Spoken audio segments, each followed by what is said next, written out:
Oh, hello again, everybody. We're now on part 2. Sorry about those technical issues. Thank you for Kathryn for being back in the room. It's good that we're both techie, eh, Georgie? Exactly. Good that we sorted out between us. We didn't need any help at all, did we? No, absolutely not. No. So yeah, thank you for rejoining. Much appreciated. Because I do want to find out what's your biggest challenge in the sport. What have you had to overcome, or what are you in the process of overcoming? Right. Well, swimming. I've had to learn to swim. Obviously, I didn't come into the sport as a swimmer. So everything I've learned really has been from the tri club. I find it really hard.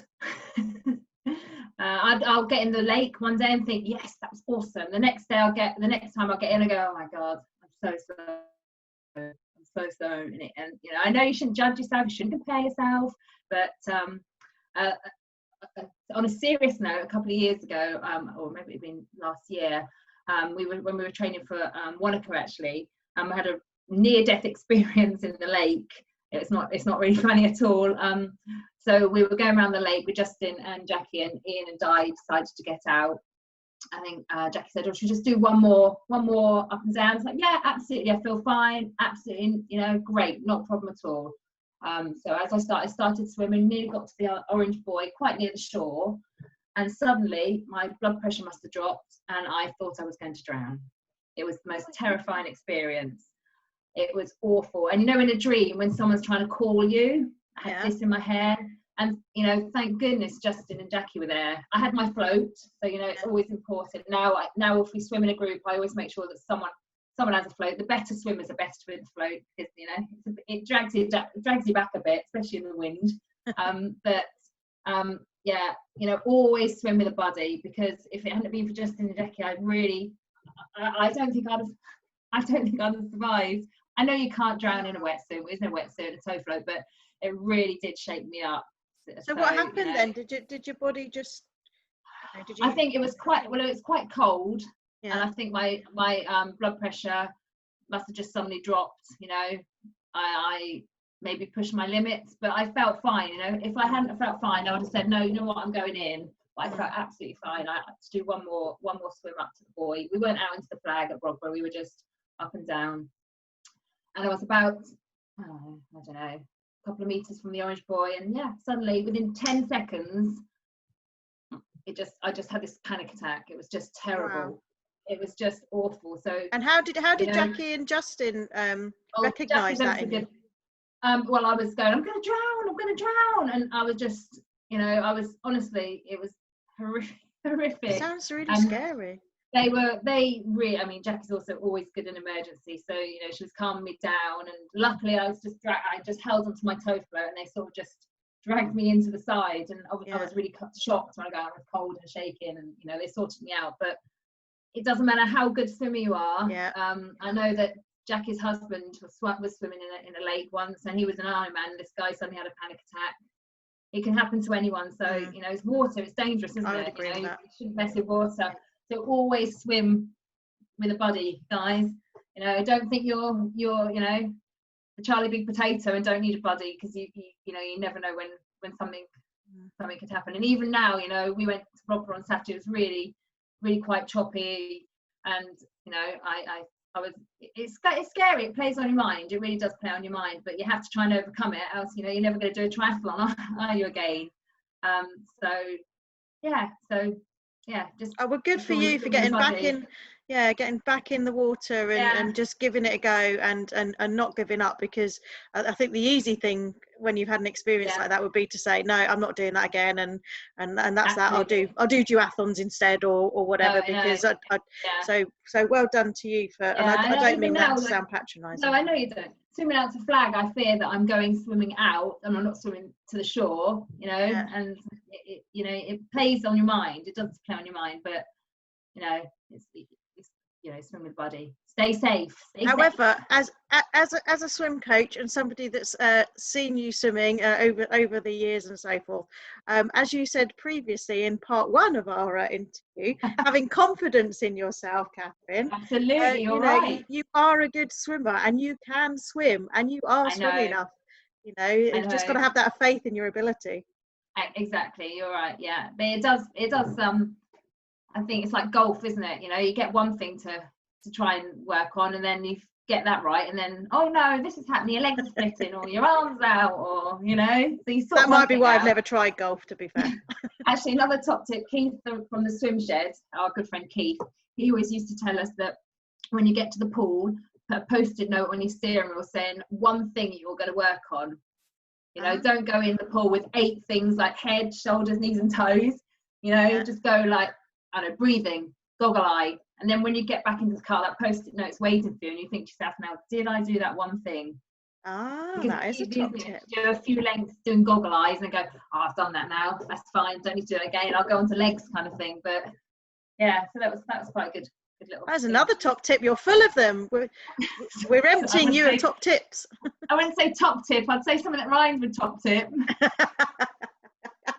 And moving swiftly on, so obviously you've mentioned your good friend there at the swim shed, Keith, who I know that you do training and everything with, but who in the triathlon community, whether it be you know, on a local level, or whether it be elites or you know, famous triathletes, who's influenced you the most, why, and how? Well, for my first triathlon Ironman, I read Chrissy Wellington's book, Life Without Limits. Keep smiling, never give up. And I go back to that book because I think she's awesome. I think she's got a great attitude. You know, she's had a lot of rubbish thrown her way, come through a lot. So she's a real inspiration to me. I think Di as well. Iron Gran. Do what Di does. Do what Di does. I always go to Di. If I'm not sure, I ask Di, see what she thinks. Well, even a cup of tea in transition. Have you even gone that far? Oh no, not that far. No.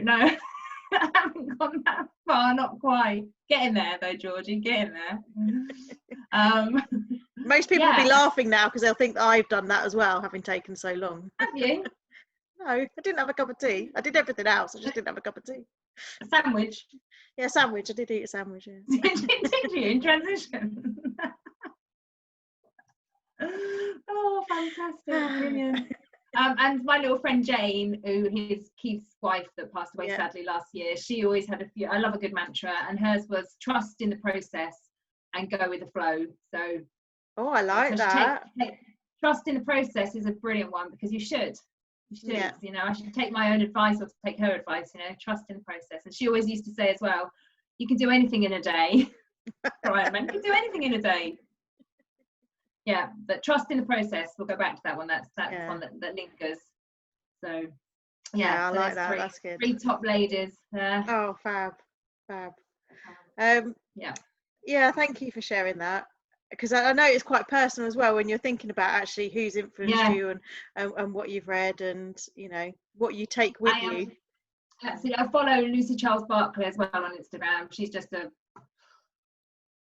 you know, leggy, blonde, good, awesome, amazing, free sports socks, yeah, you know, gets everything free actually, doesn't she? She's got an amazing ability. I mean, to enter Kona and come second on her first time, it's just, you've got to admire her. She's brilliant, and also awesome girl. So yeah, she's another one really that I like to follow. Yeah, I think that's great as well. I think what's also quite inspirational is having, I'm going to sound really cheesy and corny now, but women in our sport to go out there, you know, to go out there and be inspired by, and be motivated by, and know that you can as well. Yeah, definitely, yeah. Cool. So on to our last question then. What is your favourite thing about coaching? Well, it's going to sound really cheesy, but I just like to see people improve, you know, and say to you, do you know what, I've just done my PB, or it doesn't even have to be a PB, it could be something little, you know. I have people come up to me like, even my next door neighbour, she did a 10k last on Saturday. She's, oh, I'm so excited, I've just 1:03, and it was all up the hills. It's the fastest I've ever done, and it's just great to hear, that people are achieving goals. Doesn't matter how big or small, does it really? It doesn't matter your ability, as long as you're, stepping up and making gains. It's excellent in anything really. Whether it be sport or whatever you want to do. You just gotta. Yeah, I'm in agreement with you. Yeah, definitely. I think it's that it doesn't matter what the goal. It can be Ironman, it can be your first super sprint try. It doesn't matter. It's the goal that you set yourself and you set out to achieve. That's the most important thing. And people say, "Oh, it's nothing like you've done." I don't care. That's me and that's you, kind of thing. You do what you do your best and go for it. Yeah, yeah, definitely. You achieve what you achieve, and I achieve what I achieve. But it doesn't matter if you're, fast or slow. If you make gains, that's brilliant, isn't it? Yeah, definitely. And it must be so. To know that you've had a part in it is quite. That's just what I was going to say. Actually, I think when you think about your role both within the Tri Club, but equally, you and Ian as your business and what you do and what you love and what you're passionate about. It's having that role and supporting people or a person to get to that extra step. That's great. Be really motivating, yeah. Especially when it comes together at the end, it's like yes, I love it. On that note, I want to end with nothing ever grows in the comfort zone, Georgie. Nothing ever grows in the comfort zone. I wondered when a mantra was going to come out. Nothing ever grows in the comfort zone. Does it? Hey. I like that. I like that. Don't limit your challenge your limits. And on that note, part 2. On that note, my darling. Thank you very much. Yeah, thank you.